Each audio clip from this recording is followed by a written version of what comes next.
The golden hues of the setting sun gently faded behind the distant hills surrounding Athens, casting a warm, mellow light over the city's ancient stone streets. As the soft evening breeze whispered through the olive groves, the city seemed to exhale, settling into a tranquil rhythm that promised peace and calm.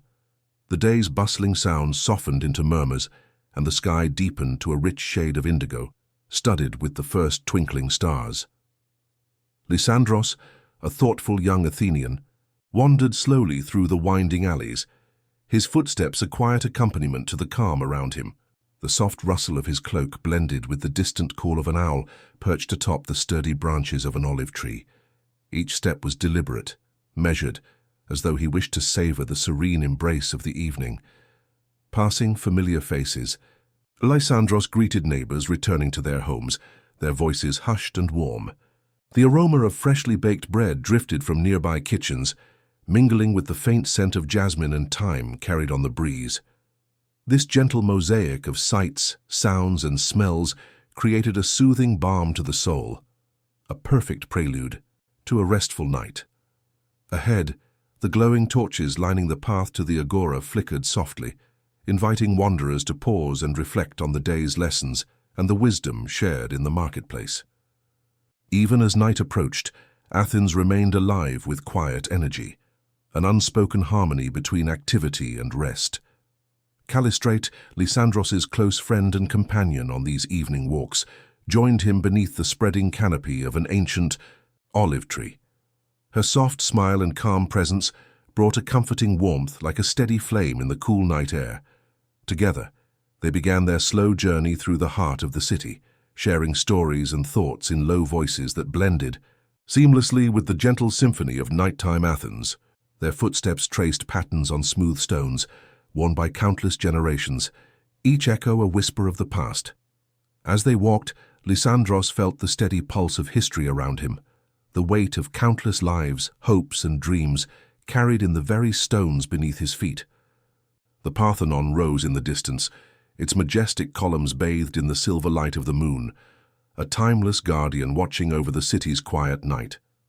With every breath, the calm deepened, wrapping around them like a soft, comforting cloak. This was a night not just of rest, but of gentle reflection, a moment to pause in the flow of time and find peace in the steady heartbeat of Athens. If you are finding calm in this gentle journey, please consider subscribing, liking, and sharing. Your support allows these soothing stories to reach others seeking peace and rest. The night stretched before them, a quiet canvas upon which memories and dreams could unfold slowly, softly, like the petals of a night-blooming flower welcoming. The moon's tender glow. The sky above ancient Athens had fully surrendered to the night, its deep velvet canvas dotted with constellations that had guided generations before. Each star shimmered softly, their delicate light filtering down over marble columns, tiled roofs, and the silent hills surrounding the city. The moon, nearly full, cast a silvery hue that touched every surface with a soft glow, turning stone into pearl, shadows into quiet companions. Lysandros and Callistrate moved gently through the narrow paths that weaved between homes and quiet courtyards, their pace unhurried, their presence almost blending into the rhythm of the night. Their words came few and far between now, not from a lack of things to say, but because silence itself was sacred in moments such as this. The hush that wrapped around the city carried its own kind of wisdom, inviting reflection rather than conversation. Light breeze flowed over the rooftops and down the avenues, stirring olive branches with a quiet rustle. Somewhere in the distance, a shepherd's flute sang a soft, lilting melody, its notes wandering over the hills like a lullaby for the city. The music was faint but clear, like a memory, familiar, comforting, timeless. They passed a small fountain nestled at the intersection of two roads. Water trickled gently into the worn stone basin, each droplet adding to a calming rhythm that seemed older than the city itself. Callistrate paused and reached out to brush her fingers along the edge of the fountain. The coolness of the stone grounded her, the steady sound of the water drawing her further into the stillness of the night. Lysandros watched her in the quiet, appreciating the serenity in her expression. There was something eternal in her presence tonight, as if the ages had slowed to let them linger here without interruption. He stepped beside her, lowering himself onto the edge of the fountain. The stone was smooth and welcoming beneath him, still holding the day's warmth, but kissed now by the cool of the night. They sat together listening. Listening to the water, to the wind, to the heartbeat of Athens sleeping beneath the stars. Callistrate finally spoke, her voice a soft murmur. "Do you think the people who sat here 100 years ago felt this same peace?" Lysandros considered, her question not with words, but with the silence that followed, a thoughtful pause filled with the awareness that this very city, with its timeless stones and endless stars, had offered this exact moment to countless others before them. "Yes," he answered gently, "and I think the ones who come after us will too." From a nearby house, the warm glow of an oil lamp spilled through an open window, revealing the quiet shape of a family settling down for the night. A mother's gentle hum drifted out into the street, soft and soothing, as she rocked her child to sleep. The lullaby, old as time, wove through the still air and wrapped around Lysandros and Callistrate like a blessing. The story of the evening was not written in grand events, but in moments like these, subtle, slow, meaningful. It was the sound of water flowing, the hush between two friends, the sigh of a tree as it released the day. It was the comfort of walking through a city that had known both chaos and calm, but now chose for a time to rest. If you are still with us, letting your thoughts drift gently with the rhythm of ancient Athens, we invite you to support our journey. Please subscribe, like, and share this story so that others may find their own quiet evening in the folds of time. Lysandros rose slowly from the fountain's edge, offering his hand to Callistrate, who accepted it with a smile that needed no words. They resumed their walk, now deeper into the older quarters of the city where the stones were more worn, the walls more covered in ivy, and the stories seemed to linger longer in the air. They passed the home of an elderly philosopher, known for his afternoon lectures in the agora. Tonight his home was quiet, but the faint silhouette of his oil lamp suggested he was still awake, perhaps meditating or reading by its glow. Even that image brought peace, knowing that thought and reflection were alive in the city, even at this hour.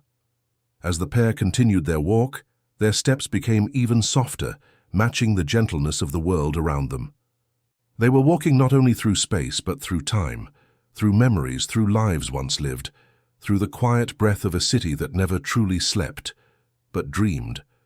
And in those dreams, Athens remained eternal. The path carried them, farther now, deeper into the quiet heart of Athens where the city's oldest stones rested, and the air seemed to hum with the presence of generations long past. The neighborhood here was quieter still. Homes stood with soft lamplight flickering in their small windows, casting glowing rectangles upon the cobbled roads. The gentle sound of clay wind chimes stirred faintly in the breeze, their hollow melodies offering a gentle counterpoint to the hush. Lysandros and Callistrate moved in sync, their steps slow and deliberate. No one else wandered here at this hour, and that absence was not lonely, it was sacred. Every breath they took seemed more meaningful in the stillness, as if the city was holding its breath with them. As they approached an open square, the Acropolis came once again into view, rising silently in the distance. Its columns, pale as ivory under the moonlight, gleamed like a crown over the sleeping city. From this vantage, the great structure appeared timeless, neither old nor new, but part of the eternal rhythm of the earth and sky. Callistrate stopped and looked up, her eyes reflecting the starlight as she whispered, "When I look at it like this, it doesn't feel like a place. It feels like a thought, one that's been waiting for someone to listen." Lysandros smiled, letting the quiet stretch between them. There were nights when her words reached beyond the present and touched something ancient and true. He stood beside her, allowing the Parthenon's silent strength to settle in his chest. A stray cat padded softly across the square, its paws soundless on the warm stones. It paused to glance at them, eyes glowing faintly, then disappeared into the shadows. That too felt like part of the rhythm. Creatures of the city moved with the same slow grace as its people, knowing when to step into silence. Not far from the square, a gentle slope led to the remnants of a once thriving garden. Time had softened its edges, but the fig trees still stood strong, and wild herbs, mint, basil, and marjoram, had taken root along the broken paths. The fragrance that rose from the garden was delicate and earthy, stirred by the night wind and memory. They wandered through it, brushing their fingers against the tall grasses and tender leaves. The fig trees stood like watchful elders, their limbs twisted in slow dance with time. Above, the stars seemed even brighter, as if drawn closer to listen. Lysandros found a flat stone at the center of the garden and sat down, motioning for Callistrate to join him. They sat side by side in silence for a long time. There was no need for words here. The night spoke for them. The air was full of old stories, not the kind told aloud, but the kind that settled in the soul and waited for quiet moments to reveal themselves. At last, Callistrate spoke, her voice barely above a breath. "When I was a child, I thought nights like this were magic. I used to believe the stars were watching me dream and that the moon whispered songs to help me sleep." Lysandros turned to her with a gentle smile. "Maybe they still do." He leaned back against the stone, closing his eyes. The earth beneath him was warm, still holding on to the last of the day's sun. The breeze passed over them like a lullaby. Somewhere nearby, an old wooden windmill creaked slowly, its blades barely turning. Another voice in the chorus of the city's sleep, and it was in that moment, with the stars above, the scent of herbs around them, and the ancient weight of time pressing softly on their shoulders, that both felt utterly at peace. Time no longer moved in a straight line, but spiraled gently outward, carrying them into a dream of the past, where every moment was still, and every breath sacred. If this story has brought a moment of rest to your evening, we invite you to support the journey. Subscribe, like, and share so that others may also walk these quiet paths through time. Lysandros stood slowly, stretching as he looked once more toward the Acropolis. It stood unchanged. It always had. And that gave him comfort.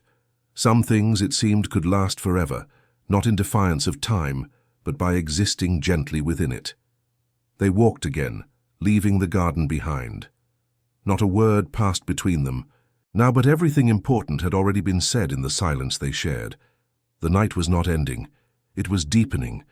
And so they walked on as softly as the shadows, as gently as a memory. As Lysandros and Callistrate followed the winding stone path away from the garden, their senses became attuned to even the quietest gestures of the night. The soft scrape of their sandals on ancient stones, the distant call of an owl nestled somewhere on the wooded slopes of Mount Lycabettus, the occasional flutter of a bird disturbed in its slumber, all became part of the silent lullaby the city sang. The road led them to the edge of the Nix Hill, a place where the people once gathered to speak, to listen, to weigh the shape of the city's future under the open sky. Tonight it was empty, but the stone speaker's platform still stood, like a guardian of memory. The marble gleamed in the moonlight, its surface worn smooth by centuries of steps and speeches, yet still commanding, still noble. They walked slowly to the platform, their movements reverent. Callistrate ran her fingers across the polished stone, imagining the voices that once rose here. Not in anger or haste, but in thoughtful cadence, carefully chosen words echoing into the crowd. Though the square was now quiet, a presence lingered. Not ghosts, but echoes. Not memories, but moods. Lysandros sat on a low wall that curved behind the speaking place. "This city has always listened," he murmured, "even when no one speaks." Callistrate joined him, her eyes sweeping across the open space. Below them, the rooftops of Athens rested like sleeping giants, calm and still. A light fog had begun to drift in from the hills, wrapping around the city in a gentle embrace, softening edges and quieting all things even more. "I wonder," she said, her voice barely above the breeze, "how many nights like this the city has held? How many quiet evenings have passed while someone watched from here, just like we are now?" Lysandros didn't answer, not because he had no reply, but because the question was perfect in its stillness. Instead, he leaned back, allowing his gaze to rise once more to the stars. They seemed to lean closer in return, blinking slowly, patiently. The heavens above Athens had always listened too. The two companions rested there for some time, not measuring minutes but letting the night unfold in waves of stillness. Eventually they stood and moved on, the wind stirring slightly stronger now, though still wrapped in softness. They descended the hill carefully, each step deliberate. Below, the lanterns along a quiet colonnade flickered. The portico belonged to a small shrine dedicated to Hestia, goddess of the hearth and home. Its columns were simple and strong, and within its inner chamber burned a small eternal flame, never extinguished. The fire was tended by a single elderly woman who watched over it in silence, seated on a cushion with her eyes closed, her hands folded peacefully in her lap. Callistrate paused before the shrine and bowed her head slightly, offering a moment of gratitude. Not a prayer in words, but a feeling, a breath shared with the sacred. Lysandros mirrored her gesture, and for a moment they stood bathed in the orange glow that flickered and danced like a heartbeat within the stone walls.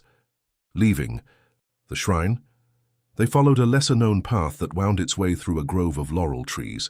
The branches arched over them like a vaulted ceiling, and the silver-green leaves caught the moonlight in soft flashes. Crickets sang gently from the underbrush, their chorus slow and steady. "I used to come here as a child," Lysandros said, suddenly. His voice held a distant, almost dreamlike quality. "My father told me that if I walked through this grove in complete silence, I'd hear the voices of the old poets." Callistrate turned to him with a smile. "And did you?" "Once," he said with a faint chuckle. "Or maybe it was just the wind." She looked up through the canopy of trees. "Sometimes the wind sounds like wisdom." The path soon opened into a small hidden courtyard. Gay well stood at its center, its stone rim covered with soft moss, and beside it an ancient olive tree stretched its limbs upward, its gnarled trunk speaking of many seasons past. The tree stood alone, but not lonely, cradled by the night, a sole sentinel in the dreamscape of old Athens. They approached the tree and sat in its shade, though moonlight still filtered through the leaves, making patterns on their faces. The quiet here was even deeper, as though the courtyard itself had forgotten how to speak above a whisper. "I think," Callistrate said after a long pause, "we are part of the city's dream." Lysandros tilted his head. "How do you mean?" "We aren't walking through it. We're inside its sleep. Every step we take, every word we whisper. Athens is listening, maybe even dreaming us into being just for this night." Lysandros looked around at the stone, the tree, the soft shimmer of moonlight. "If that's true," he said, "I hope it never wakes." And there, beneath the olive tree, with the cool stone at their backs and the hush of ancient leaves above, them they allowed time to slow even more. The world became as thin as breath, as soft as a sigh.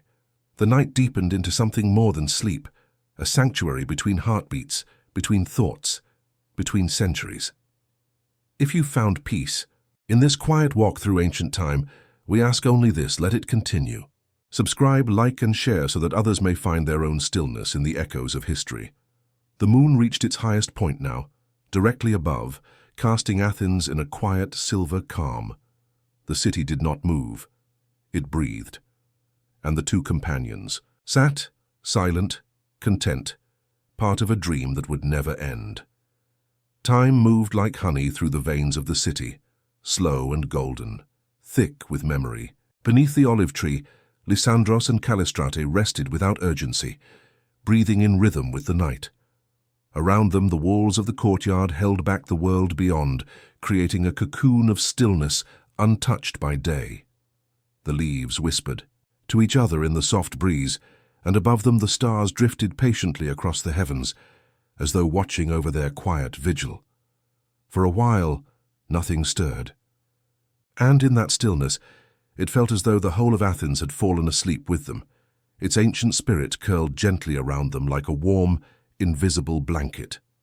Eventually, the two rose from their resting place, their motions slow and silent, not wishing to disturb the dream that had enveloped them. They moved as if they were still inside the heart of a temple, where every footstep carried reverence. The path out of the courtyard curved like a ribbon, bordered on both sides by crumbling walls wrapped in ivy. The fragrance of damp stone and wildflowers lingered, The earth cooled from the day's heat. As they emerged from the garden's embrace, they found themselves near the edge of the old theatre of Dionysus. It was nestled at the base of the Acropolis, open to the sky, its semicircular rows of worn stone seating descending like ancient steps into the earth's memory. Moonlight flooded the stage, soft and pure, and the hollow of the theatre echoed, faintly with imagined applause and the music of long-forgotten flutes. Without a word, they entered and made their way down to the orchestra, the central circle where once the actors had danced and chanted. Callistrate closed her eyes and tilted her head back, as though hearing the rhythm of a chorus rising from the past. Lysandros looked up into the tiered rows of seats and imagined the crowd that had once filled them, faces lit with anticipation, eyes wide with wonder. He stepped slowly to the center of the circle and spread his arms wide, standing beneath the stars, a figure caught between performance and prayer. He turned his face upward and said nothing. His silence was the offering. Callistrate watched him, her heart full of something she could not name. In this moment they were no longer observers of the city.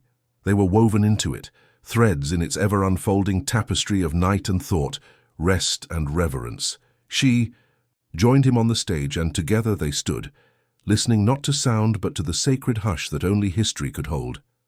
Around them, the marble seats remained empty, but not abandoned. They were filled with memory, filled with the weight of time lived well and art shared freely. A gentle wind passed over the theatre, stirring the leaves that had gathered in the corners. Somewhere far off, a lyre played, a soft, meandering tune, drifting on the air, faint enough to be real or imagined. The two listened, breathing together, letting the music guide their next steps. From the theatre, they wandered down a shaded trail that led them toward the Ilissos River.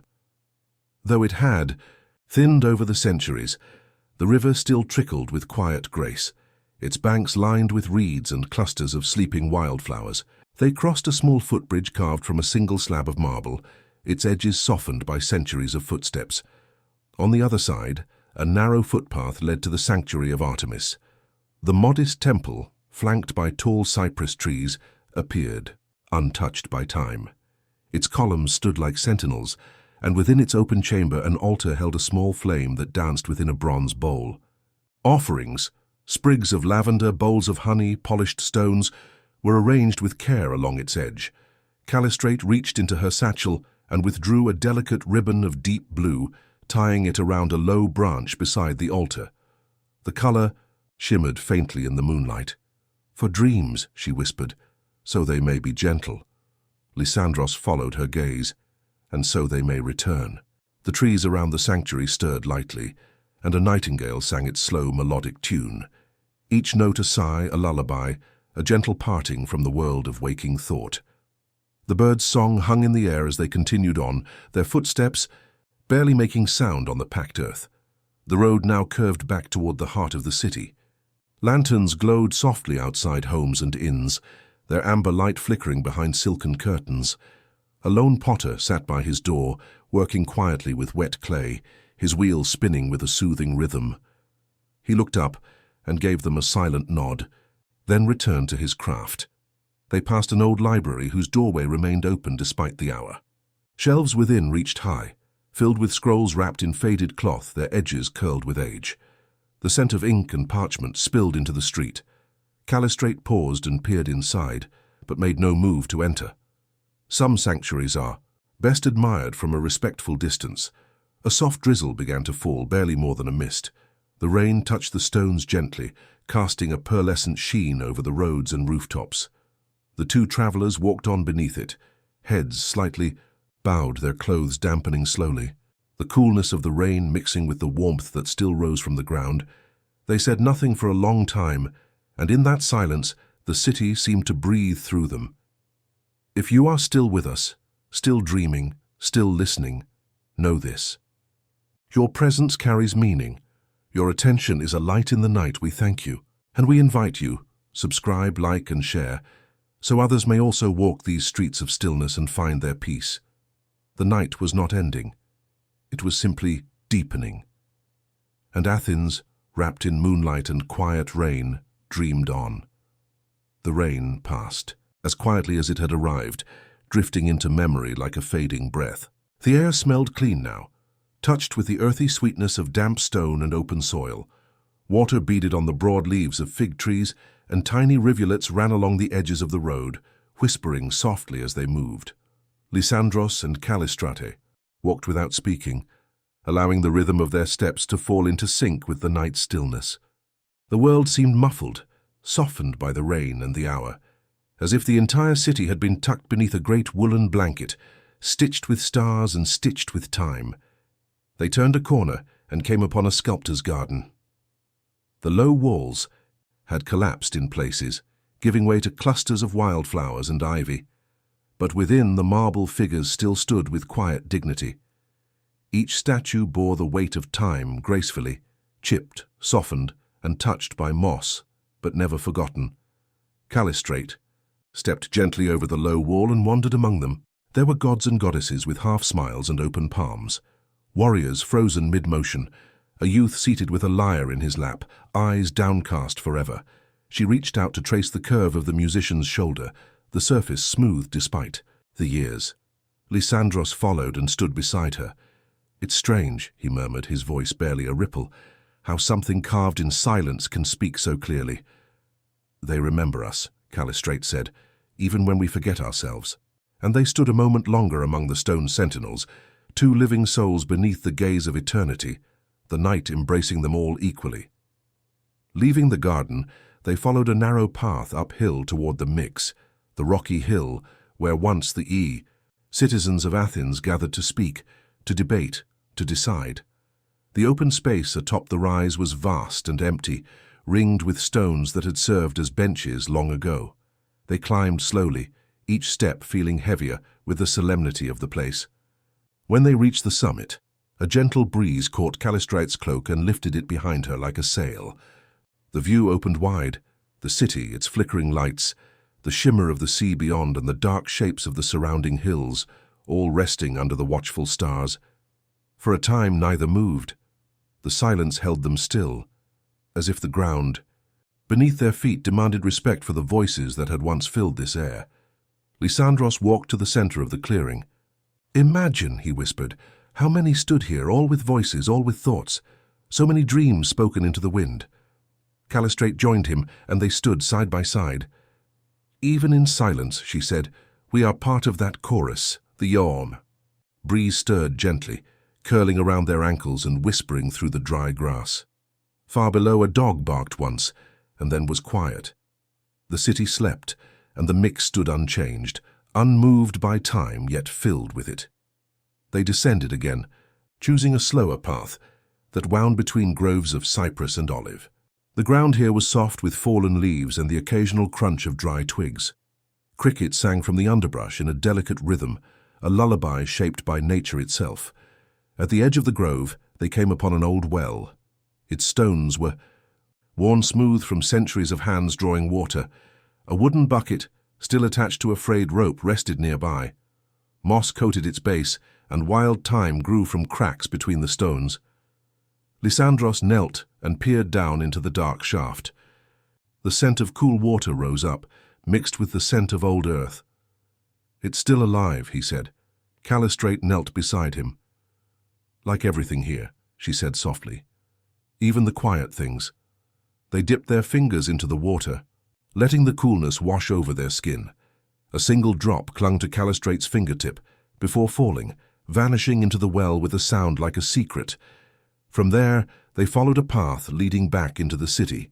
It was narrow and winding, lined with low houses, their walls bathed in moonlight.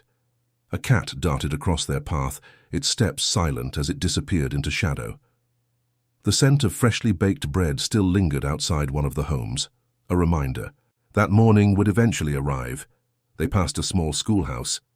Its wooden shutters were closed, but through the cracks warm lamplight still glowed. Inside, perhaps a teacher read by oil light, or a scribe copied poems onto fresh scrolls. Callistrate paused to listen. No sound emerged, but she smiled. "Even in rest knowledge lives," Lysandros nodded, "and we carry it with us even now." They reached the foot of a wide staircase carved into a hillside. It led upward to a small shrine overlooking the city. Slowly they climbed, the stone steps damp and worn. At the summit, a platform extended outward, framed by marble columns and small statues of winged figures. The shrine was dedicated to Hypnos, god of sleep. Inside, a simple altar held a small silver bowl filled with lavender petals and blue stones. Incense burned slowly beside it, releasing curls of smoke that drifted lazily into the sky. Callistrate approached the altar and lowered her head. Lysandros followed, each offering a silent thought to the night and to dreams. Then they sat at the edge of the platform, their feet dangling above the hillside, the city below shimmering in silence. Athens breathed, vast and ancient, cradling them gently in its history. Callistrate turned to Lysandros. "Have we walked far?" He smiled. "We have walked through time."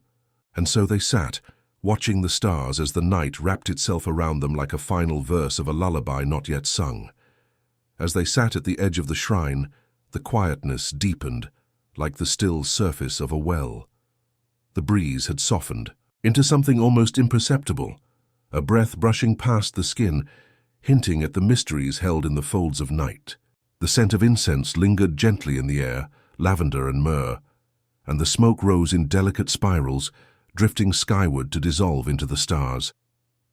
Callistrate's eyes followed the trail of smoke as it vanished. "There's something comforting about the way the sky receives everything," she whispered, "no matter how small." Lysandros nodded. "It holds our breath, our prayers, our silence, maybe even our dreams." They remained there for a while, wrapped in a silence that said more than words. Then slowly, as if following an unspoken cue, they rose and descended.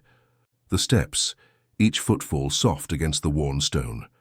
The night had settled fully now, and Athens lay beneath them like a slumbering muse, its rooftops etched in silver light, its streets hushed. At the base of the hill, they followed a path that led toward the Ilissos River. The stream had narrowed over the years, but it still sang its ancient song, trickling gently through reeds and polished stones. The water shimmered in the moonlight, carrying with it the memory of philosophers who once walked its banks, speaking softly of virtue, of the soul, of eternity. Callistrate paused beside the water and removed her sandals. She stepped carefully into the shallows, letting the cool current curl around her ankles. "It's colder than I thought," she said with a small laugh, voice barely above a murmur. Lysandros followed, stepping beside her. "It carries the chill of time," he said, "and maybe the weight of those who once stood here." They walked along the stream bed slowly, the gentle splash of their steps blending with the night's quiet rhythm.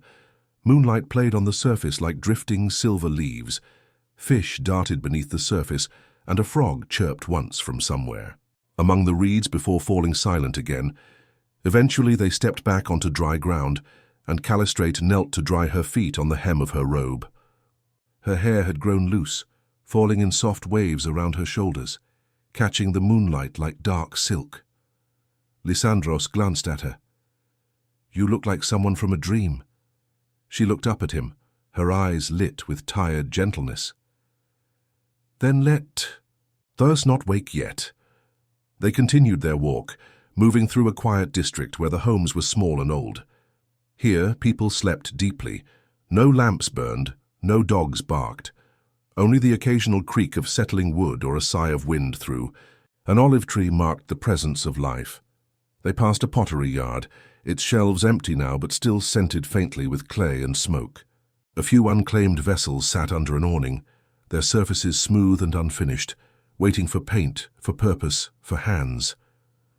Callistrate touched one gently. "Even clay dreams of becoming something." Lysandros smiled. "And even silence can be shaped." As they moved onward, the road curved back toward the heart of the city. The Acropolis still loomed high in the distance, a silhouette against the sky, its marble bones glowing faintly in the pale light. From this angle, the Parthenon looked almost like a sleeping giant, vast, ancient, and deeply still. They turned onto a narrow street lined with shuttered shops and stalls. One was a bookseller's, its shelves closed behind wooden slats. Another was a place for perfumes. Traces of rose and cinnamon still drifted faintly into the air. They came upon a quiet courtyard, at the center of which stood an old sycamore tree. Beneath its boughs, a single stone bench waited. The air here felt hushed and sacred, as though the tree itself had claimed this space for reflection. Calistrat sat down slowly, folding her hands in her lap. Lysandros joined her, and they sat, in the dappled moonlight, saying nothing for a while. "It's strange," she said finally, "how time can feel both heavy and light at once." He nodded slowly. "Heavy with what's come before, light with what we've yet to carry." They both leaned back, eyes lifting to the branches above, their fingers brushing briefly on the stone between them. No need for speech. Their hearts moved with the same tide now, drawn by the softness of the moment, the sacred hush of a city sleeping with centuries under its breath. From somewhere in the distance, the faint sound of a flute drifted through the air. A lone musician, perhaps, playing to the stars. The melody rose and fell like a lullaby carried on a breeze, simple, wandering, gentle. Calistrat closed her eyes. "This city sings, even when no one's listening. And we," Lysandros whispered, "are lucky to hear its song." They sat for a while longer, the music fading gradually until only the wind remained. Eventually the stars began to shift slightly. The faintest touch of pale blue appeared on the horizon, a whisper of dawn not yet fully spoken. The air cooled, brushed, with the edge of morning. They rose from the bench and continued their walk, slow and measured. The street still held the hush of night, but the light promised change. As they reached the final bend before returning to the humble home where their journey began, Calistrat turned to Lysandros. "Will the city remember this night?" He smiled, softly. "Perhaps not with words, but in its stones, in its stillness. I think it will." She nodded, and together they stepped through the gate, returning not just to the place they left, but to a deeper sense of belonging. The past had not vanished. It had simply welcomed them for a while, and now with the sky lightening and the air tinged with lavender and promise, they walked hand in hand into sleep's quiet embrace, souls wrapped in the fabric of history, hearts at peace beneath the watchful stars. The first rays of dawn kissed the rooftops of Athens with the faintest hint of gold. The light came slowly, as if reluctant to disturb the sacred quiet of night. Birds began their morning songs, soft and scattered, like little echoes of the stars above. The olive trees rustled gently, their leaves whispering age-old secrets to the wind. Inside the modest stone house where they had returned, Callistrate and Lysandros lay resting near the window, their silhouettes peaceful against the woven linen of the sleeping mats. A clay oil lamp still flickered low, casting gentle amber across the floor, as if it too did not want to be extinguished just yet. The city, though ancient, had begun to stir once more. Far off, a rooster called out, his voice echoing through narrow alleys and courtyards. Somewhere nearby, a wooden cart creaked, as a vendor slowly prepared his stall with fresh figs and warm barley loaves. But within the home, time still moved softly, like a stream passing beneath a sheet of ice. Calistrat's breath deepened and slowed, her dreams drifting through columns of marble, gardens of time, and the quiet company of familiar faces. Inse. Her mind, the walk through the city played again, but this time it shimmered with colors even more gentle than before. The blue of the sky was endless, and the marble of the Parthenon glowed with a warmth like sunlight through silk. She stirred, slightly not to rise but to shift within the gentle warmth of the morning, and reached a hand toward Lysandros, who still slept beside her. Their fingers touched, and even in sleep, he turned toward her, drawn by the simple gravity of love. Outside, the marketplace was beginning to breathe. The scent of warm honey cakes rose into the air, mingling with the freshness of crushed mint, and the briny tang of olives being unpacked from woven baskets. There were murmurs now, soft greetings between early risers, farmers, shepherds, and potters, with gentle voices and dusted hands. Yet none of it disturbed the stillness within. Time itself seemed to fold gently in this little room, where nothing was urgent and everything sacred. The clay walls glowed faintly in the morning light. A small vase of dried lavender sat on the wooden shelf, its fragrance softened by time. A scroll lay nearby, its papyrus slightly curled at the edges. Callistrate had been reading it the day before, a poem about the sea, about voyages and homecomings. The ink, faded and brown, held verses that matched the rhythm of the city's heart. As the morning deepened, Lysandros stirred. His eyes opened slowly, adjusting to the golden hue that filled the room. He didn't speak, not yet. Instead he listened to the birdsong, the rustle of leaves, the faint heartbeat of the city returning to life.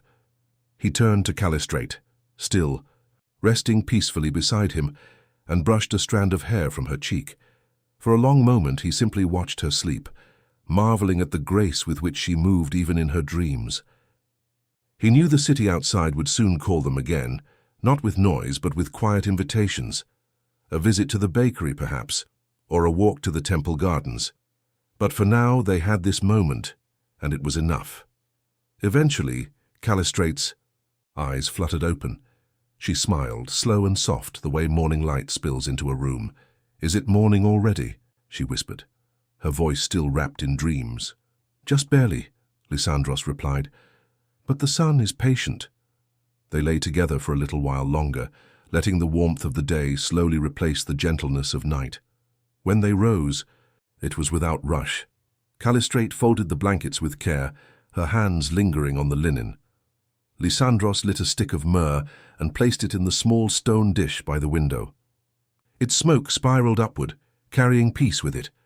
Outside they walked once more, retracing some of the paths they had taken the night before.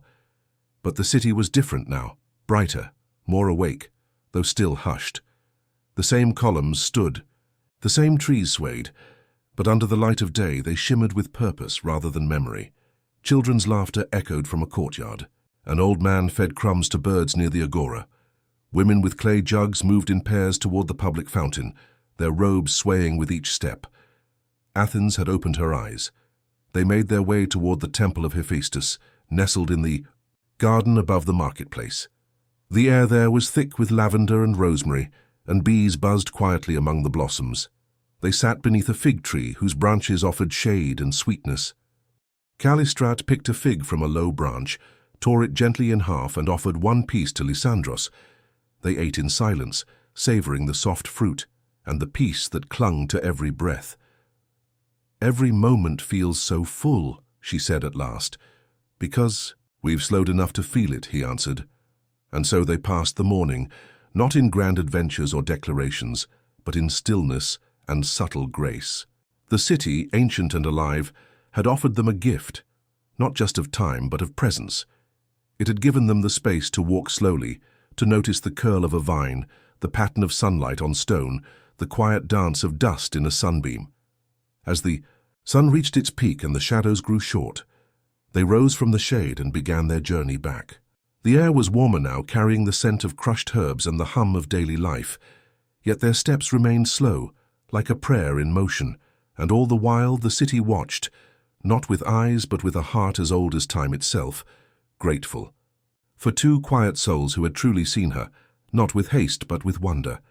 The sun hung high above the rooftops, pouring golden warmth over the terracotta tiles and marble courtyards of the city. The gentle hum of Athens at midday was unlike the sounds of modern cities. It was slower, filled with the rustling of robes, the occasional bray of a donkey, and the quiet tapping of sandals against limestone paths. There were no harsh horns or machines, just the rhythm of human life moving with nature. Callistrate and Lysandros stepped back into the agora, not to shop or speak, but simply to walk through the heart of the city. It was a marketplace, yes, but also a space of stories. Men gathered beneath shaded porticos to discuss philosophy. Artisans shaped clay on spinning wheels, their fingers coated in cool earth. Children darted between pillars, laughing as they weaved in and out of columns older than their grandparents. They paused near a sculptor's stall, where a young apprentice was chiseling the face of a reclining goddess into a slab of marble. The boy's hands were steady, his brow furrowed in concentration. Each strike of his tool was purposeful, slow and respectful. Callistrate watched for a while, mesmerized by the way art seemed to breathe under such quiet hands. As they moved on, Lysandros gestured to a low wall under the shade of a plane tree, inviting her to sit. He pulled from his satchel a wrapped parcel, a simple lunch of barley bread, olives, and goat cheese. They ate in silence, occasionally glancing around to take in the tapestry of life surrounding them. From where they sat, they could see the outline of the Acropolis in the distance, rising above the city like a guardian in repose. Its columns caught the sunlight and turned it to ivory fire. Birds wheeled above its peak, as if paying homage to the past and present in one soaring arc. Callistrate took a deep breath, filling her lungs with the scent of thyme and warm stone. "There's something about this place," she whispered.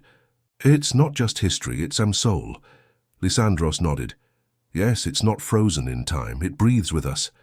They stood again and wandered beyond the bustling agora into a quieter district, residential, filled with small gardens and quiet fountains. The streets narrowed here, framed by whitewashed homes with painted shutters and blooming vines that crept over doorways.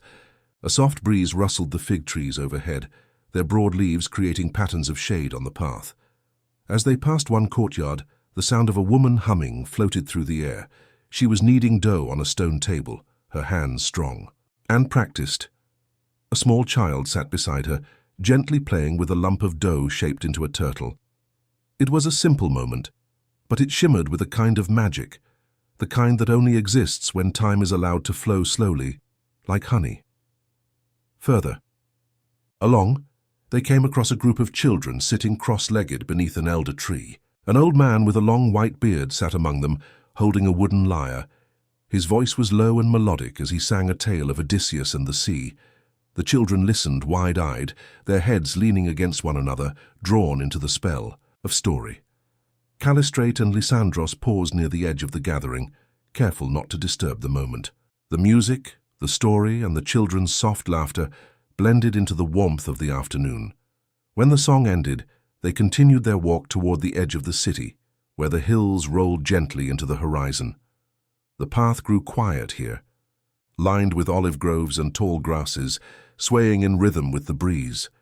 Each step felt like a heartbeat, grounding them deeper into the moment. They came upon a small stone chapel nestled in the hillside. Its walls were draped in ivy, and a single candle burned within, casting a warm flicker onto the worn mosaic floor. They stepped inside, removing their sandals out of reverence. The silence here was different, thicker, more sacred. It wrapped around them like a shawl, comforting and still.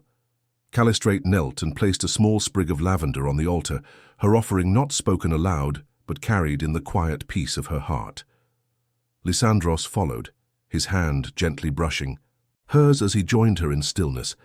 When they emerged, the sun had begun its slow descent, casting long shadows across the land. The sky was painted in soft hues of apricot and lilac, and the sounds of the city began to hush once more.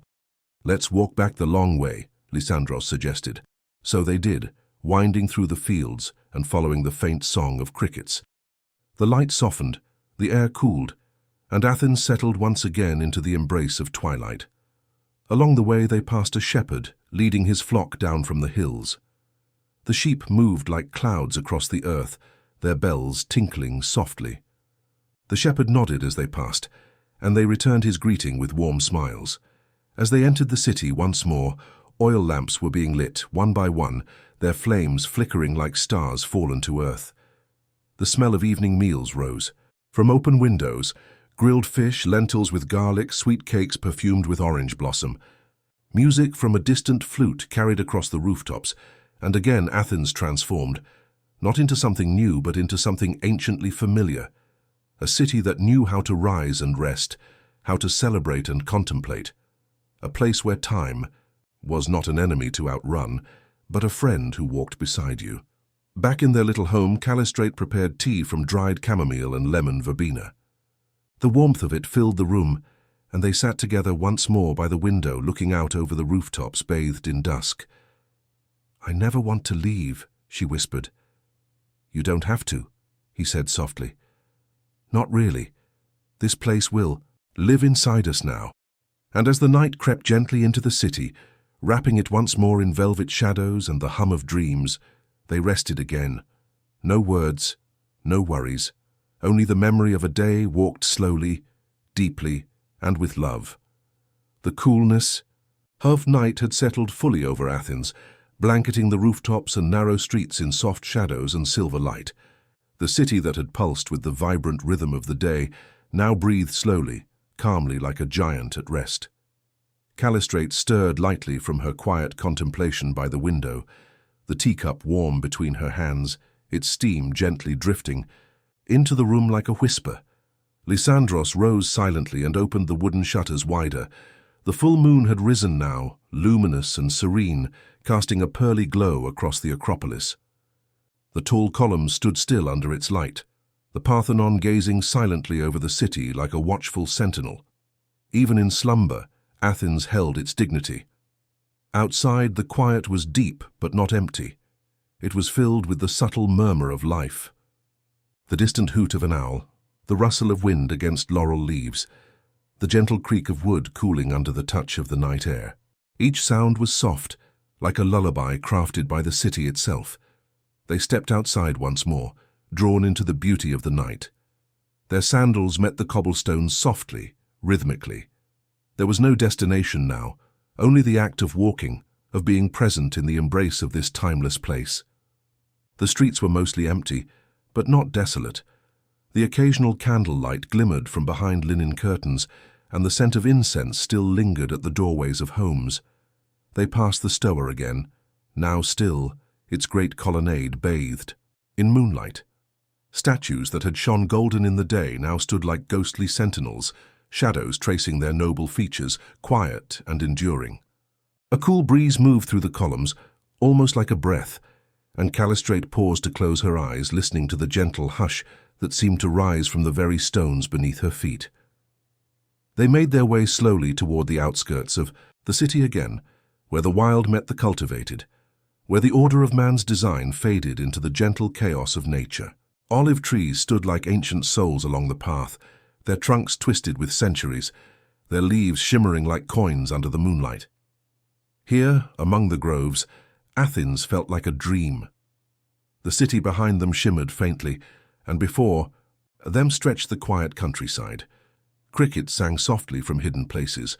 A fox darted briefly across their path, its small form quick and silent. Overhead, the stars appeared, first in clusters, then in great seas of glittering light. The sky itself seemed to breathe. Lysandros pointed upward, naming constellations as if introducing her to old friends. Orion with his great belt, the Pleiades dancing nearby, and noble Pegasus in flight. His voice was low and warm, not meant to teach but to share, to welcome her deeper into this world where myth and life intertwined. They sat on a smooth rock beneath a cypress tree, gazing upward, the earth warm beneath them. Callistrate leaned back against him, her head resting on his shoulder, their silence shared and whole. There were no questions left, no thoughts of past or future, only this moment and the endless hush of stars above them. The night deepened. Far off, a shepherd's dog barked once, then fell quiet. A breeze moved again through the grass, and the world whispered secrets only the night could carry. The soft glow of fireflies drifted between the trees, dancing slow and golden like fallen starlight. Callistrate watched one land on her wrist, its light pulsing gently before it floated away again into the dark. Eventually they stood and made their way back, their shadows long and peaceful behind them. The city met them again like an old friend, welcoming, familiar and warm. Oil lamps still glowed at doorways. A lone flute sang from a rooftop nearby, and from a window someone's laughter rang out softly like a bell wrapped in velvet. They returned home and stepped inside. The air held the scent of cool stone and pressed flowers. Their simple bed awaited, woven blankets, a soft straw mat, and the warmth of rest. Callistrate lay down and closed her eyes, her breath already slowing.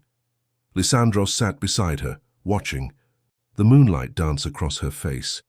He whispered a few lines of poetry, ancient verses from Sappho or Homer, words meant to cradle the heart and soothe the spirit. Callistrate smiled faintly in her sleep, already drifting into dreams shaped by the rhythm of this place. And outside, Athens slept, its temples and houses, its gardens and fountains, all resting under the same sky they had known for centuries. Time did not stop here, but it did not rush. It flowed like a quiet river, gentle and eternal. The story of their evening was not written in books or etched in stone. It was felt in the warm stones beneath their feet, heard in the soft murmur of a lyre, seen in the shimmer of olive leaves, in the wind. It was a memory carried not in the mind but in the soul. As the last candle flickered out and the stars watched silently from above, the quiet evening in ancient Athens continued, not with noise, but with peace. Not with action, but with presence, and for those who found themselves walking through time, the night would always hold them gently. Dawn had not yet touched the city, and the veil of night still wrapped Athens in a hush of dreams. The stars lingered, high above, pale now, but still whispering their eternal stories. Callistrate stirred gently in the quiet room, not fully waking, just turning beneath the linen sheets that smelled of crushed lavender and sun-dried cloth. The soft rhythm of her breath was in perfect harmony with the stillness outside. Lysandros was already awake, seated near the small window with his eyes half closed in thought. The sky beyond was just beginning to shift, not yet light, but carrying the promise of it, like the first deep breath before a song begins. He had always cherished these hours before the sun, when the city held its final whispers of silence before another day began. The world was simplest then, and most real.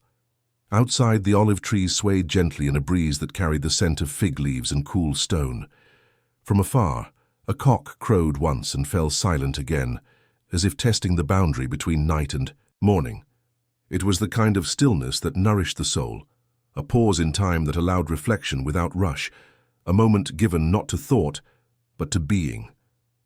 He moved quietly, taking care not to disturb the soft cocoon of dreams that held Callistrate.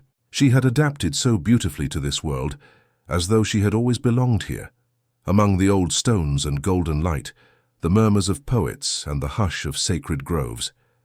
In her presence, the past did not feel distant or foreign. It felt like home. As he stepped outside, the chill of the stones beneath his feet met him with gentle familiarity. He walked the narrow path that curved behind the house, leading to the garden they had tended together, a small, humble space of thyme, rosemary, and flowering herbs. Morning dew clung to the petals, and in the soft darkness they shimmered, like beads of silver. He sat by the garden wall, watching as the eastern sky began to soften. The first blush of morning laid itself delicately across the horizon, faint rose and amber hues brushing the deep blue of night. It was a quiet unveiling, a slow reveal of the world once more. Soon Callistrate joined him, her presence silent and steady, wrapped in a thin woolen shawl. She leaned against the low wall beside him, her eyes reflecting the dawn. They said nothing for a while. The moment needed no words. They simply breathed together, in rhythm with the stirring of the earth. When the sun finally breached the horizon, it did so with reverence. Its golden fingers reached across the city, touching the high points first, the crown of the Parthenon, the shoulders of marble statues, the crests of red-tiled roofs. A new day was born, but not with noise or rush. It arrived like a blessing, gentle and generous. The city stirred.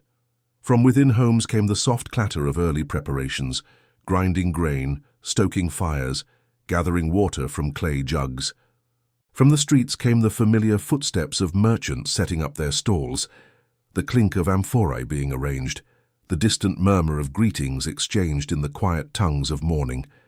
Together, they walked toward the agora again, this time as part of the slow unfolding of the day. The world around them felt both new and eternal, as though every dawn had always been this way and would always be. Children darted down alleyways, chasing a hoop or tossing pebbles, their laughter ringing softly like flutes. Women gathered near wells with woven baskets and linen coverings, sharing small stories in low voices. Dogs stretched and yawned beside bakeries, where the smell of fresh bread began to drift into the air like a warm invitation. Lysandros stopped to speak with an old philosopher who was arranging scrolls on a bench shaded by an overhanging vine. They spoke of nothing urgent, only stars and shadows, the way olive trees remember the wind, the slow understanding that comes with silence. Calistrat watched them with a quiet smile, marveling again at how wisdom here was not shouted, but shared in whispers, how truth was felt more than proved. They wandered toward the Nix, where voices would soon rise in democratic assembly, where matters of the polis would be discussed. But now it was only a hill bathed in the clean light of morning, dotted with birdsong and dew. They climbed slowly, pausing often, not out of weariness, but out of reverence for each step, each stone. From the summit, the city lay open before them, a living tapestry of homes and temples, gardens and theaters, laughter and thought. The sea glittered in the distance, calling softly. The mountains framed the world like sentinels of time. "This city," Calistrat whispered, her voice barely more than breath, "it lives not just in the stone, but in the silence." Lysandros nodded. "And in the hearts that carry its memory." They sat side by side, letting the wind carry away the last remnants of sleep. They had walked through time together, not in leaps or flashes, but in the gentle unfolding of a single evening and morning. And in doing so, they had touched something eternal. The day was still young, but it moved with an unhurried rhythm, like the flow of a quiet stream around smooth stones. As Calistrat and Lysandros descended from the Pnyx, the breeze followed them, rustling the short grass and tugging gently at the folds of their tunics. The sun's warmth was beginning to settle comfortably across the city, not yet harsh but golden and soft, like honey poured over old marble. They wandered through narrow lanes framed by flowering vines and quiet courtyards. Potters had begun to turn their wheels, and the soft thud of clay being shaped could be heard in a steady beat. The scent of warmed earth, mingled with myrtle blossoms and a hint of burning olive wood, wove gently through the air. A boy passed them carrying a shallow basket of figs, one already missing, the juice trailing at the corner of his mouth. He grinned, carefree and barefoot, before disappearing into the shade of a colonnade. There was something sacred in these simple moments, not in the way of temples and offerings, but in the way the soul seemed to breathe more fully. Every gesture in the city felt imbued with meaning. Every voice, every quiet motion was like part of a living poem, written not in ink but in footsteps and echoes, in wind and sun.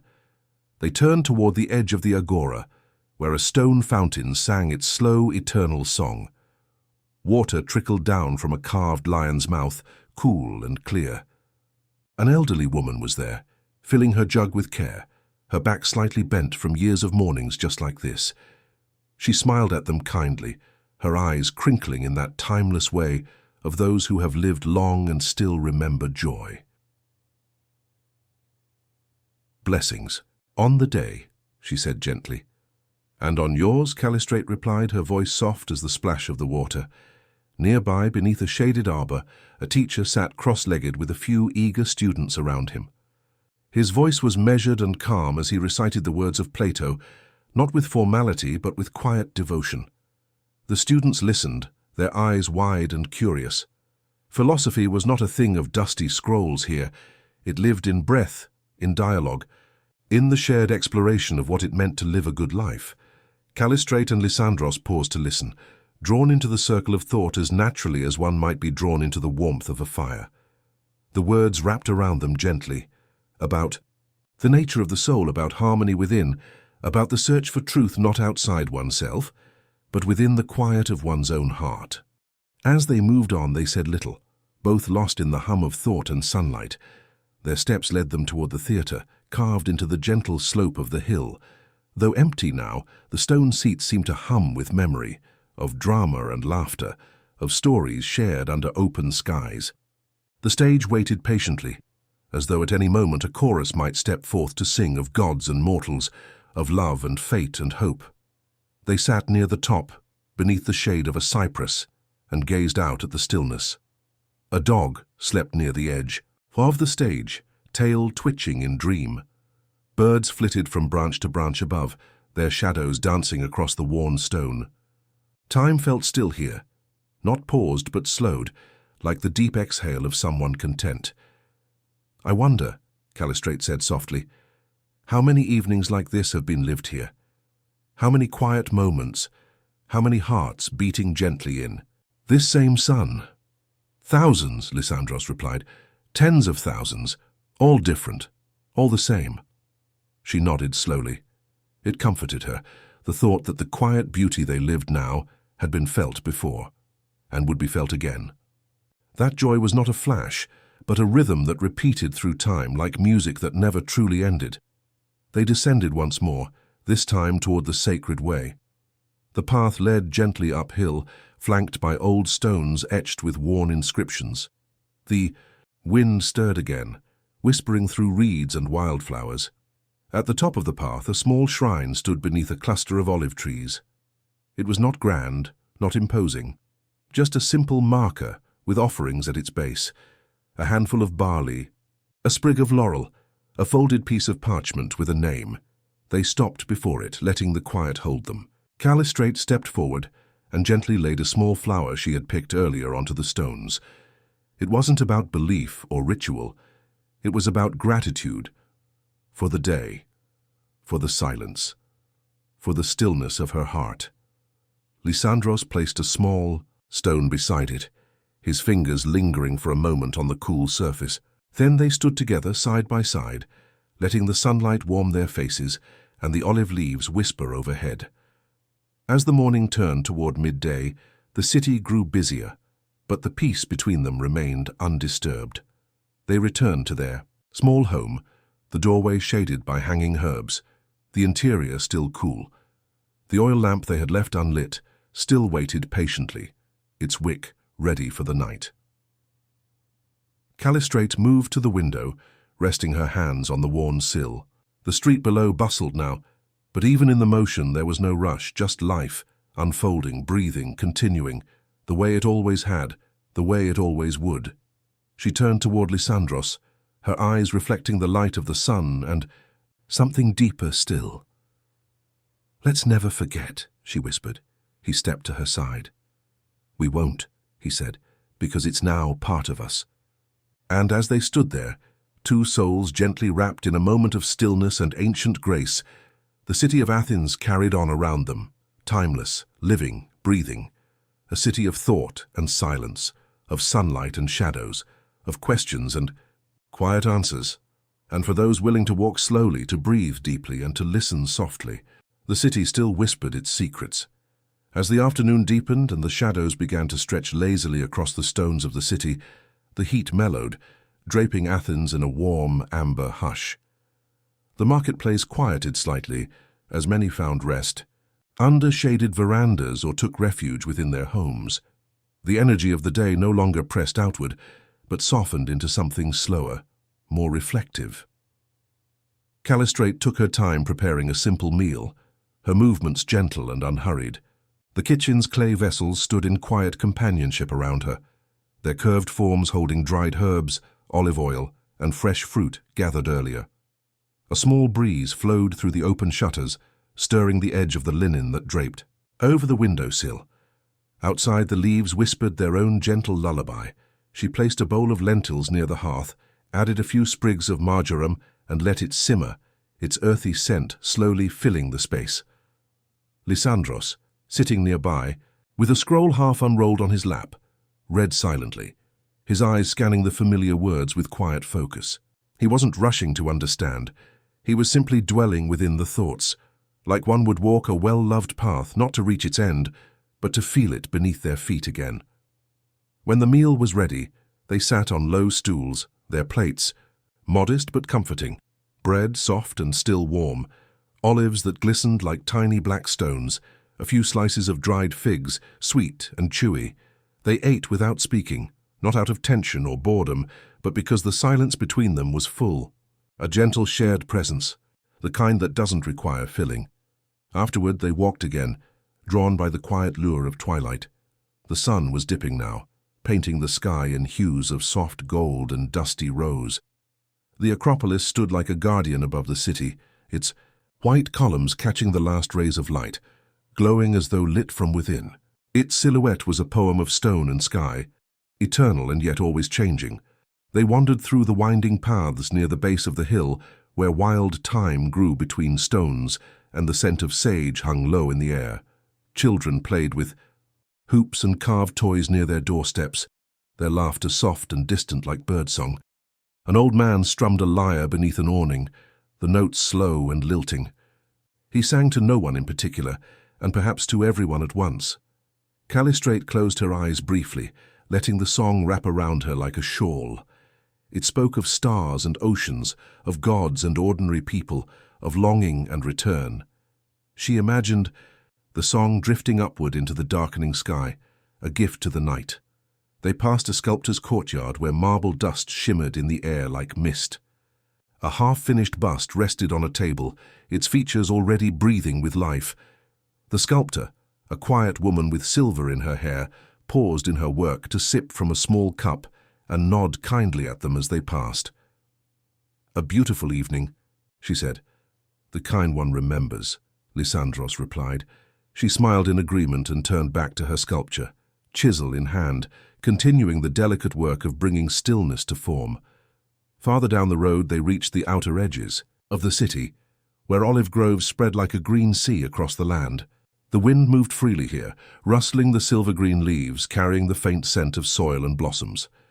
A shepherd led a quiet flock through the shadows, his sandals soft on the earth, his staff tapping lightly as he guided the sheep. They found a flat stone and sat for a while beneath the open sky. Darkness settled gradually, with no urgency, just a patient descent into quiet. The stars began to appear, first one, then a scatter, then an entire sweep of soft silver dust across the velvet dome. The constellations blinked to life like ancient companions arriving at their post. Callistrate leaned back on her palms watching them. "I sometimes forget they're always there, even in the day. It's like the truth," Lysandros said, "hidden by brightness, still waiting." She turned to him, a small smile in her eyes. "You sound like Socrates again." "Only in the dark," he replied. They laughed quietly together, the kind of laughter that leaves no echo, only warmth. A nightbird called gently from the branches. Nearby, and the soft crackle of distant hearth fires rose with the wind. The city behind them glowed like a cluster of lanterns, each window a small universe. Life continued within them, stories unfolding, dreams beginning, children being lulled into sleep. Callistrate breathed in deeply, her chest rising with the calm of it all. This place, it's not just stone and voices, it's a rhythm. Lysandros nodded. "And tonight we're part of it." A soft pause fell between them. Then, as though drawn by a shared instinct, they stood and began their walk home. The stones of the path were cool beneath their soles now, and the air smelled faintly of night jasmine. Lamps flickered from windows, their golden light spilling like liquid onto the walls and roads. The silence was not empty, it was whole. Complete. Inside their home once more, Callistrate lit the oil lamp at last.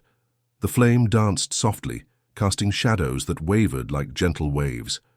She watched it flicker and felt time fold around her, like a cloak, like a story without a final chapter.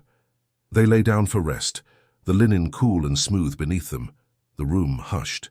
The quiet pulse of the night moved through the walls like breath.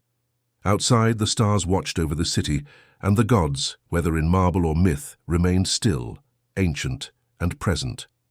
And in this quiet evening, in ancient Athens, two souls slept gently, wrapped in history, in dreams, in time itself.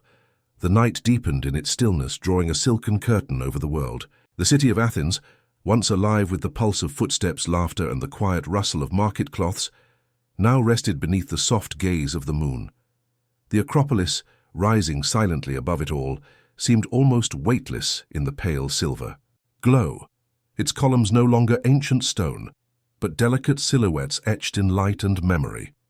Inside the home, the faint glow of the oil lamp still flickered, but its flame was beginning to waver, shrinking lower into its wick like a flower, folding itself at dusk. Callistrate stirred slightly in her sleep, her breath even, her body calm.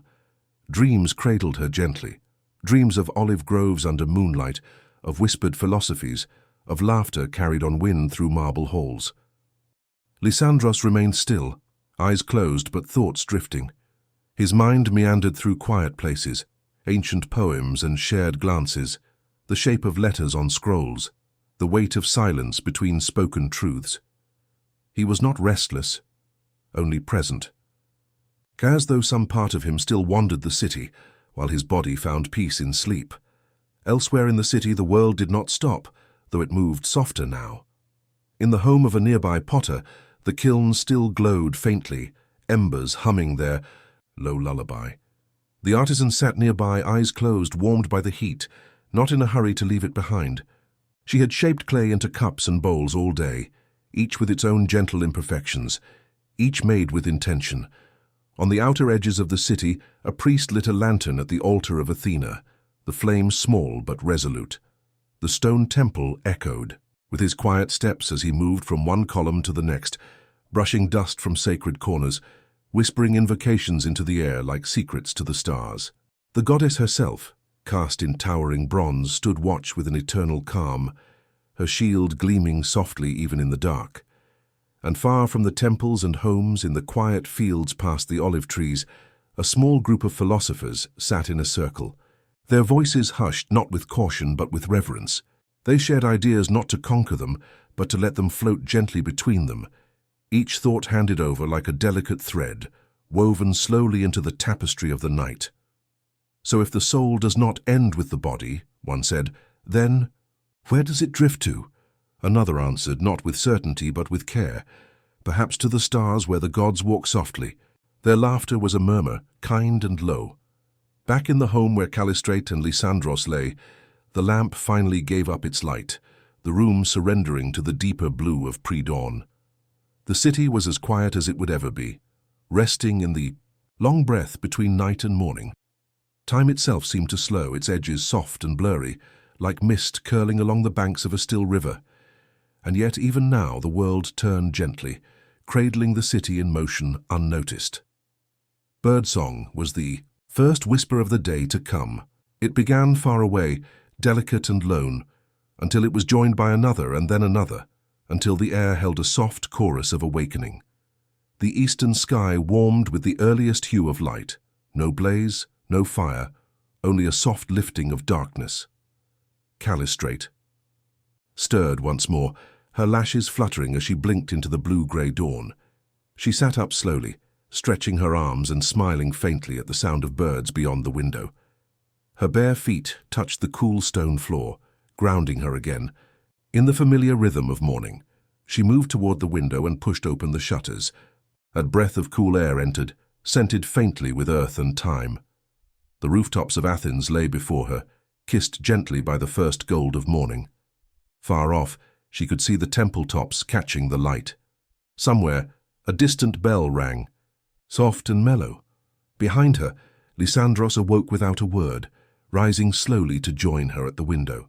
They stood together, shoulder to shoulder, watching as their city unfurled its day. The moments between night and day were the most tender. Neither one nor the other, they held a stillness unlike anything else. And in that stillness, in that breath, so of time where history paused, they felt not ancient or modern, not mortal or divine, but something in between. Like the city itself, they belonged to both dream and memory. Callistrate turned from the window, gathering her robe around her. "Shall we walk before the city fully wakes?" Lysandros nodded. "Yes, let us meet the day as it arrives." Together they stepped into sandals and out into the early street. The city was barely stirring. A few shopkeepers lifted shutters, their hands practiced and quiet. A donkey brayed softly from behind a stable door. The cobblestones beneath their feet still held the cool breath of night. They walked past familiar places, now made new by morning. The agora, still empty, held the echo of footsteps not yet taken. The painted stoa, always noble in its presence, glowed softly with dew on its painted columns. The great trees overhead held birds in quiet conversation. And there, under a fig tree, they found an old man sweeping his doorstep.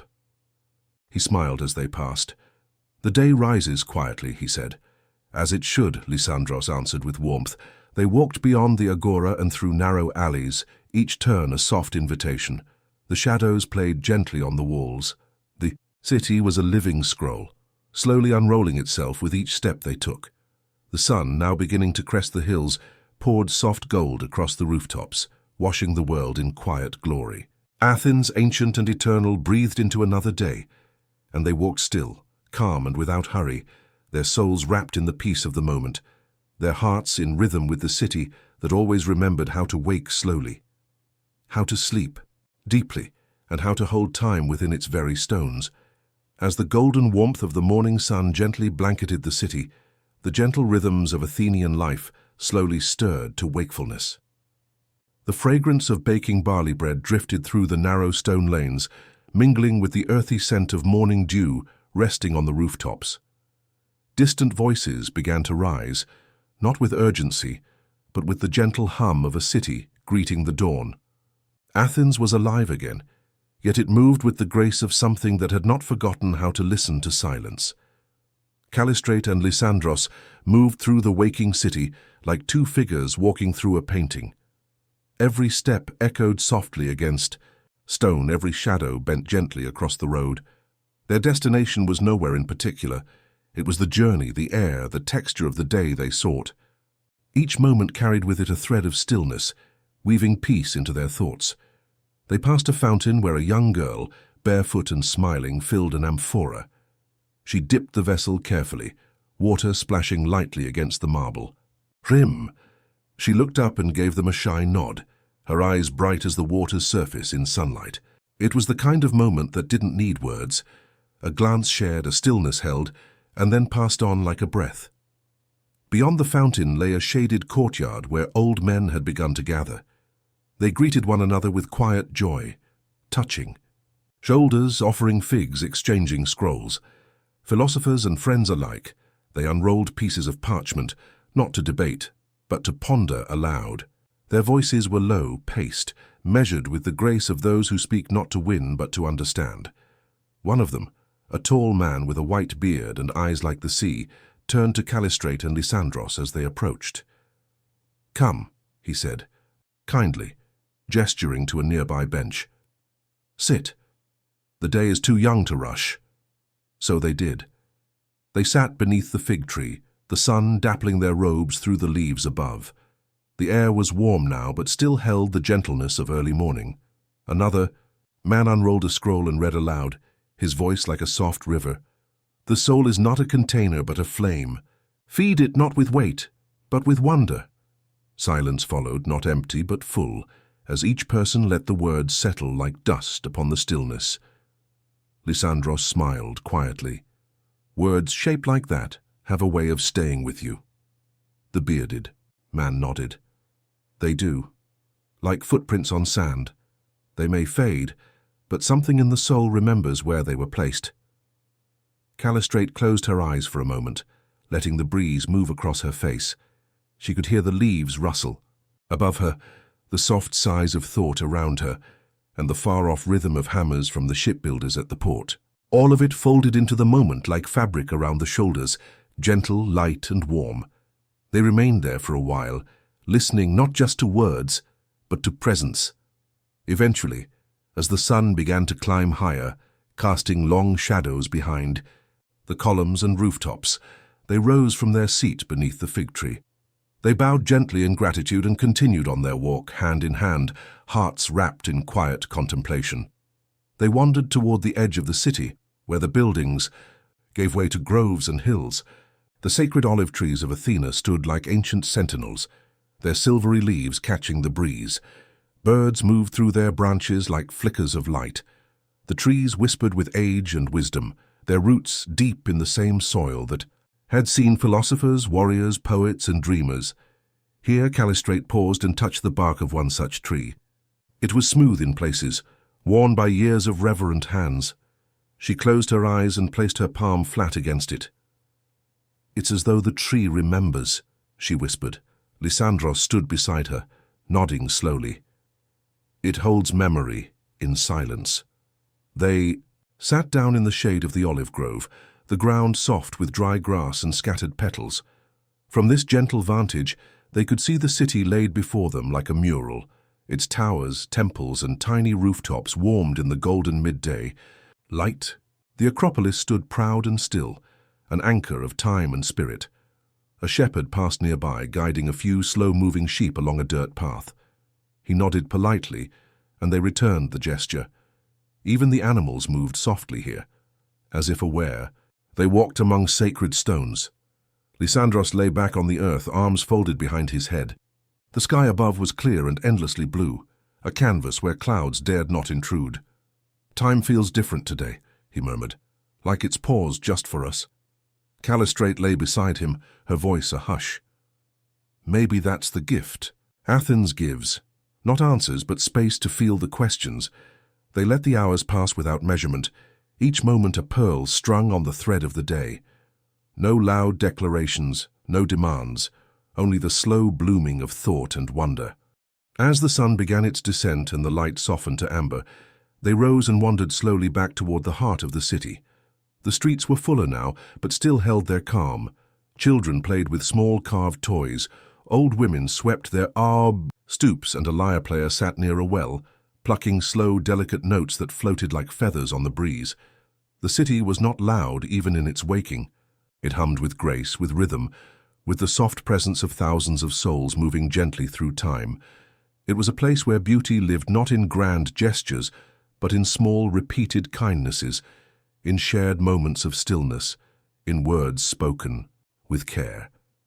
As they reached their home once more, the sky behind them had already begun to shift toward rose and lavender. Another day was folding itself closed, carefully, like a scroll to be tied with ribbon and remembered. Inside, the lamp was lit again, the faint smell of honeyed bread wafted from the kitchen. A cat curled by the hearth blinked slowly, content. Callistrate poured water into a clay bowl and set it on the table, then smiled across at Lysandros. "Shall we eat and speak of nothing?" He returned her smile. The best kind of conversation. And as the shadows lengthened once again and the world prepared to quiet itself for another night, they sat together at the table, two souls suspended, in the peace of a city that still believed in thought, in stillness and in the quiet flame of being.